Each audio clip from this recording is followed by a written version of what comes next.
student, today we are doing DAV class 5th We and Our World, that is your social science chapter 7 changing trends in occupation। कैसे जो है रोजगार में occupations में change आते गए टाइम के साथ साथ, वो हम सारा डिटेल में पढ़ने वाले हैं। In Berhampur village in the state of Orissa most peoples are involve in cultivation of crops और एनिमल हस्बेंड्री। उड़ीसा का जो बहरमपुर विलेज है उसमें बहुत से लोग जो है खेती करते थे और पशुपालन करते थे।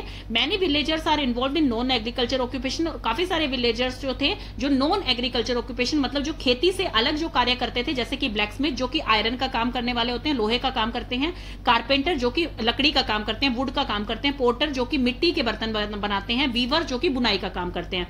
सम पीपल मेक ब्यूटीफुल हैंडीक्राफ्ट्स। और कुछ लोग जो थे वो ब्यूटीफुल हैंडीक्राफ्ट्स बनाते थे, मतलब हाथ से बनाए हुए क्राफ्ट्स को हैंडीक्राफ्ट बोला जाता है। जैसे कि पपेट्स बनाते थे, बास्केट बनाते थे, मैट्स होते हैं, स्टोन कार्विंग। स्टोन कार्विंग का मतलब होता है कि पत्थर के ऊपर नक्काशी करना, mask banana, and Pattachitra. Pattachitra क्या होते हैं? जो कि पेंटिंग की जाती है क्लोथ्स के ऊपर, तो वो चीज करते थे। They sell them to the tourist to make a living. उन्हें सेल करके, मतलब टूरिस्ट जो वहां पर आते थे उन्हें सेल करते थे और उससे वो पैसा कमाते थे। ऑक्यूपेशन ऑफ विलेजर्स, अब ये आपको कुछ एक एग्जांपल के तौर पे बता रखा है कि क्या क्या ऑक्यूपेशन लोग करते थे। Occupation of villagers, some same similar condition existed in most Indian villages. तो जैसी कंडीशन यहां पर बताई है, ज्यादातर विलेजेस में ऐसी ही कंडीशन होती है ऑक्यूपेशंस की। A major portion of the village population were dependent on agriculture और नॉन एग्रीकल्चर एक्टिविटी। तो ज्यादातर लोग जो है वो एग्रीकल्चर एक्टिविटी करते हैं, मतलब खेती करते हैं, और नॉन एग्रीकल्चर एक्टिविटी करते हैं, जो कि ये सारी एक्टिविटीज बता रखी हैं। But in recent times the condition has change. लेकिन आजकल क्या है, कंडीशन चेंज हो गई है। It has become very difficult for many farmers to make a living from agriculture due to division of land among family members. आजकल जो है बहुत ही दिक्कत हो गई है फार्मिंग करने के लिए फार्मर्स को। किस वजह से? क्योंकि लैंड की डिवीजन हो गई है। अब जैसे मान लीजिए एक पर्सन के आगे दो बेटे हैं तो उन दोनों में लैंड डिवाइड हो गया, फिर उनके आगे जैसे बच्चे हुए हैं उनमें लैंड डिवाइड हो गया। तो इस तरह से लैंड जो है बहुत ही कम बचते गए। लैंड डिवीजन के कारण प्रोडक्टिविटी कम हो गई और अर्निंग भी कम हो गई, मतलब कमाई कम हो गई। The opportunity for earning from non agriculture activities have also decrease. और जो नॉन एग्रीकल्चर एक्टिविटीज थी, जैसे blacksmith, carpenter, porter, weaver, handicraft, इनमें भी क्या हुआ? अर्निंग कम हो गई। देन आ गया है migration of farmers to cities and towns. As the opportunity of employment in rural area decreases, many villagers started moving towards cities and towns in search of other occupation. जैसे हमने देखा कि agriculture में और non agriculture में activities में क्या था, अर्निंग उनकी कम होती हुई चली गई, इसीलिए उन्होंने मूव करना स्टार्ट कर दिया सिटीज और टाउन की तरफ, ताकि वो कोई और ऑक्यूपेशन कर सके और अर्न कर सके। Most of them lacked the skill, लेकिन उनमें क्या था, स्किल्स नहीं थी इतनी। And training for taking up jobs in factories, offices etcetera. Job के लिए आपको उस पर्टिकुलर जॉब की स्किल्स चाहिए, उसकी पर्टिकुलर ट्रेनिंग चाहिए, तो वो उन लोगों के पास ना होने के कारण hence they had to work as labour on construction site in dhabas और एज रिक्शा पुलर्स। तो इस कारण से, क्योंकि उनके पास ट्रेनिंग नहीं थी, वो इतने स्किलफुल नहीं थे कि वो पर्टिकुलर जॉब कर पाए, तो इस कारण से उन्होंने लेबरिंग करनी स्टार्ट कर दी। कंस्ट्रक्शन साइट पे, ढाबा में काम करना शुरू कर दिया, रिक्शा पुल करनी शुरू कर दी, रिक्शा चालक बन गए वो। Sadly some of them even had to resort to begging. अब अलग अलग साइट्स पे लोगों ने काम करना स्टार्ट कर दिया, लेकिन दुर्भाग्यवश कुछ लोगों को जो है बैगिंग स्टार्ट करनी पड़ी, भीख मांगनी पड़ी। मैकेनिज्म ऑफ एग्रीकल्चर, अब एग्रीकल्चर में क्या क्या चेंज आया, कैसे क्रिया हुई, वो हम देखते हैं। The use of machines in agriculture brought a great change in occupation. अब जो मशीन्स का यूज शुरू हुआ था खेती में, उससे बहुत ज्यादा चेंज आया ऑक्यूपेशंस में। A single machine replace the labour of many workers. अब जो बहुत सारे वर्कर मिलकर जो काम करते थे, लेबरिंग वर्क करते थे, वो एक सिंगल मशीन ने उनको रिप्लेस कर दिया, मतलब वो मशीन अब उनकी जगह पर काम करने लग गई। Many farm labourers lost their source of income. बहुत सारे फार्म लेबरर्स जो थे उन्होंने अपना इनकम का सोर्स खो दिया, मतलब कि कमाई का सोर्स खो दिया। However, machines and electricity in villages also created some new occupations like tubewell diggers, tractor driver, salesmen and mechanics. लेकिन वो मशीन्स आने से और इलेक्ट्रिसिटी आने से गांव में बहुत सारे न्यू ऑक्यूपेशन जो है वो भी स्टार्ट हो गए, जैसे कि tubewell diggers, tractor driver, salesman, mechanics etcetera. आपका डू यू नो आ गया है student. Green revolution increased agriculture production with the use of machines, good quality seeds, use of fertilisers etcetera. Green revolution क्या है? हरित क्रांति। ग्रीन रेवोल्यूशन ने क्या किया? Increase agriculture production. Agriculture production जो है वो इंक्रीज कर दिया with the use of machines, machine के यूज से, अच्छी सीड्स के यूज से जो गुड क्वालिटी सीड्स की थी, एंड यूज ऑफ फर्टिलाइजर्स मतलब खाद के यूज से। तो ये आपको याद रखना है, ग्रीन रेवोल्यूशन। देन नेक्स्ट आ गया है आपका ऑपरेशन फ्लड, व्हाइट रेवोल्यूशन। ये था ग्रीन रेवोल्यूशन, हरित क्रांति, ये था व्हाइट रेवोल्यूशन, श्वेत क्रांति। इन अर्लियर टाइम्स, यहां पर बात हो रही है खेती की, जो कि एग्रीकल्चर प्रोडक्शन थी, यहां पर बात हो रही है मिल्क प्रोडक्शन की। In earlier time the farmer and his family looked after the milk giving animals on their farm. Earlier time में, मतलब पहले के टाइम में, फार्मर और उसकी फैमिली क्या करती थी, वो मिल्क गिविंग एनिमल्स जो होते थे, जैसे बफेलो है, काउ है, उनको जो है अपने फार्म पे देख करते थे उनकी। The quality of animals and their feed were not very good. Quality जो एनिमल्स की थी और उनको जो खान पान दिया जाता था वो अच्छा नहीं था। As a result the production of milk was low. इसी कारण से जो प्रोडक्शन होती थी मिल्क की वो बहुत ही कम थी। Moreover poor supply system created as scarcity of milk in both the rural and urban area. अब पुअर सप्लाई सिस्टम क्या होता है स्टूडेंट, जैसे यहाँ पर मिल्क की प्रोडक्शन अच्छी हो रही है और उनको सप्लाई करना है अलग अलग जगह पे जहां पे मिल्क की रिक्वायरमेंट है, तो वो सप्लाई ना कर पाना, मतलब कि वो सप्लाई चेन जो है वो अच्छी नहीं है, सप्लाई सिस्टम अच्छा नहीं है, वहां तक नहीं पहुंचा पा रहे हैं वो, तो इसलिए उसे कहा जा रहा है poor supply system created a scarcity of milk. Milk की कमी कर दी उसने अर्बन एंड रूरल एरिया दोनों में। Verghese Kurien was the father of white revolution और operation flood in dairy farming at Anand in Gujarat. ये आपके लिए बहुत इंपॉर्टेंट है, आपसे पूछा जा सकता है कौन व्हाइट रिवॉल्यूशन और ऑपरेशन फ्लड के फादर थे, कहां पर ये हुआ था, आनंद इन गुजरात। रिवॉल्यूशन किससे रिलेटेड है, जो मिल्क है और मिल्क के बाय प्रोडक्ट्स हैं, जैसे कि बटर हो गया, cheese, ghee, skimmed milk powder, baby food, ice cream, condensed milk, yogurt, curd and lassi, इन सब की कैसे जो है प्रोडक्शन से लेकर डिस्ट्रीब्यूशन होती है वो सब इसके अंदर आएगा। कि सबसे पहले जो है इनके बाय प्रोडक्ट्स की और मिल्क की प्रोडक्शन होगी, फिर प्रोसेसिंग होगी, मार्केटिंग होगी, एक्सपोर्ट होगा और फिर एंड कंज्यूमर तक ये डिस्ट्रीब्यूट किया जाएगा। The cooperative worked so efficiently that soon India, a milk deficient country, became the largest milk producer in the world. जो कोऑपरेटिव वर्कर्स कौन से होते हैं, अब जो ये सारे प्रोसेस होते हैं इनके अंदर ऑफकोर्स है हर प्रोसेस के अंदर वर्कर्स की जरूरत पड़ती है। कोऑपरेटिव वर्कर्स मतलब जो इन सारे स्टेजेस में जो वर्कर्स ने मिलकर काम किया है उन्हें कहा जाएगा कोऑपरेटिव वर्कर। तो उन्होंने इतना अच्छा काम किया कि जो मिल्क डेफिशिएंट कंट्री बोली जाती थी इंडिया को, वो लार्जेस्ट प्रोड्यूसर बन गई मिल्क की पूरे वर्ल्ड के अंदर। Doctor Kurien created a national milk grid that link all milk producer with consumer in over 700 towns and cities. National milk grid का मतलब क्या है, ग्रिड का मतलब होता है जो लिंक कर दे प्रोड्यूसर को कंज्यूमर से। प्रोड्यूसर मतलब जो प्रोड्यूस करे उस चीज को, और कंज्यूमर जिसको यूज करना है उस चीज को, तो वो उनको लिंक कर दे। तो डॉक्टर कुरियन ने ऐसा नेशनल मिल्क ग्रिड क्रिएट किया जिसने लिंक कर दिया ओवर 700 टाउन्स एंड सिटीज में प्रोड्यूसर को कंज्यूमर के साथ। It reduce seasonal and regional prices variation. क्या बेनिफिट हुआ, ये जो seasonal and regional price variation था ये रिड्यूस हो गया। सीजनल प्राइस वेरिएशन मतलब सीजन के अकॉर्डिंग, किसी सीजन में हो सकता है प्रोडक्शन ज्यादा हो तो उस टाइम सस्ता दूध मिल रहा है, किसी सीजन में प्रोडक्शन कम हो गया तो उस टाइम महंगे उसके बाय प्रोडक्ट्स या मिल्क मिल रहा है। और रीजनल मतलब कि कोई चीज जो कोई रीजन जो है मान लीजिए प्रोड्यूसर से दूर है या कोई रीजन तक वो चीज नहीं पहुंच पा रही है, कम पहुंच पा रही है और महंगे दामों पर पहुंच पा रही है, तो वो चीज इससे रिड्यूस हो गई। The cooperatives were given the responsibility of collection and supply of milk and milk products. जितने भी सहायक मिलकर ये काम कर रहे थे उन सबकी रिस्पांसिबिलिटी थी कि वो कलेक्ट करे एंड सप्लाई करे मिल्क एंड मिल्क प्रोडक्ट को। The success of white revolution, white revolution की सक्सेस के पीछे बहुत सारे प्रोफेशनल्स हैं, जैसे कि वेटनेरियन जो कि पशुओं की देखभाल करते हैं, scientist, dairy farming, machinery manufacturers and dairy cooperative consultant, जिनको मिलकर जो है सारे काम करते हैं, इसीलिए उन्हें कोऑपरेटिव वर्कर्स कहा जाता है।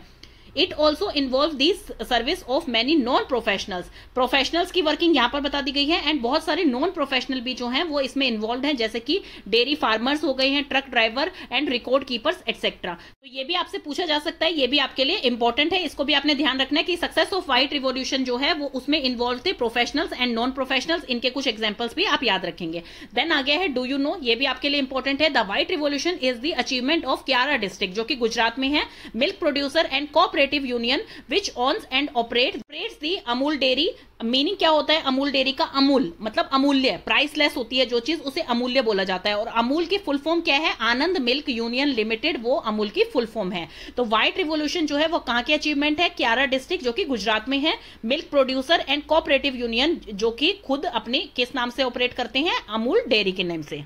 अब आ गया है आपका next, changes in occupation. Occupations में कैसे कैसे चेंज हुए। In olden times the king's palace provided employment to guard, minister, advisor, soldiers, weavers etcetera. King's palace जो किंग्स के महल होते थे पहले वहां पर एम्प्लॉयमेंट दी जाती थी, जैसे गार्ड के तौर पर मिनिस्टर्स होते थे, एडवाइजर होते थे जो सलाहकार होते थे, सोल्जर्स वहां के सैनिक होते थे, वीवर्स होते थे। The farmers grow crop, farmers जो है वो क्रॉप उगाते थे, and vegetables, grains and fruits and supplied them to the palace. Farmers जो है क्रॉप्स उगाते थे जिसमें वेजिटेबल्स, फ्रूट्स, ग्रेन सब आ जाता था और ये पैलेस में सप्लाई करते थे। Gradually the employment scenario changed, धीरे धीरे जो है एम्प्लॉयमेंट सिनेरियो जो है वो चेंज होने लग गया। Many new cities and towns arose with the development of industries, बहुत सारी नई सिटीज टाउन्स जो हैं उसमें डेवलपमेंट होने लग गई, बढ़ने लग गई, इंडस्ट्रीज की संख्या बढ़ने लग गई। They required the services of professionals, तो वहां पर उन्हें प्रोफेशनल्स की जरूरत पड़ने लग गई, जैसे इंजीनियर है, scientist, doctor, teachers and designers. The unskilled people had to settle for the job of construction labour, rickshaw puller etcetera in the cities. जो अनस्किल्ड पीपल थे उनको भी जॉब मिल जाती थी, जैसे कि कंस्ट्रक्शन साइट पे लेबर की जॉब मिल जाती थी, रिक्शा पुलिंग कर लेते थे।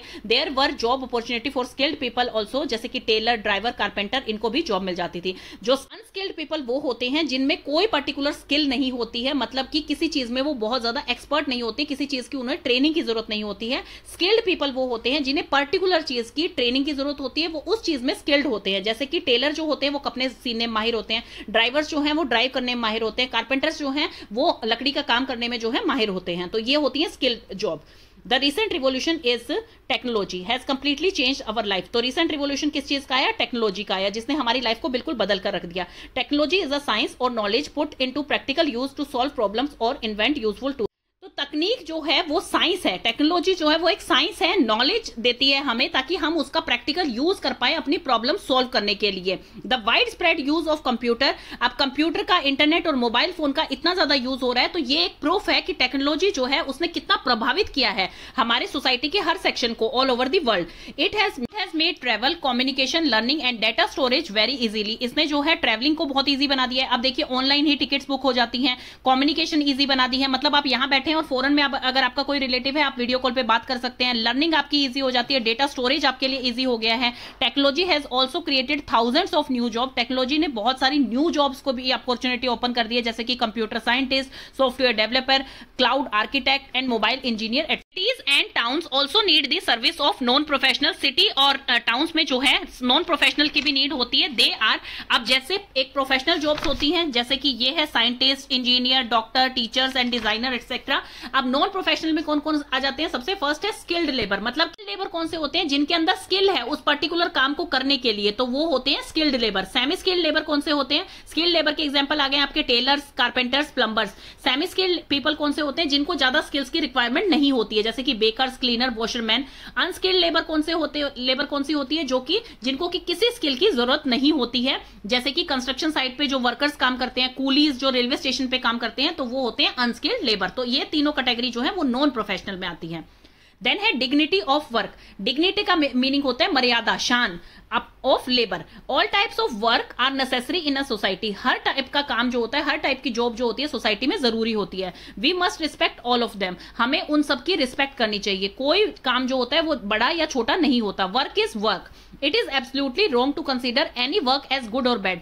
हमें अगर कोई काम अच्छा या बुरा लगता है तो ये चीज बिल्कुल गलत है। हर काम जो है वो सुपीरियर या इंफीरियरिटी से नहीं देखना चाहिए, हर काम जरूरी होता है। The work itself is a dignity. Work अपने आप में, काम अपने आप में ही जो है एक मर्यादा है, एक शान है। हमारे फादर ऑफ नेशन थे Mahatma Gandhi ji, use to do all type of work on his own. वो अपना हर काम जो है खुद करना पसंद करते थे, इवन टॉयलेट क्लीनिंग भी।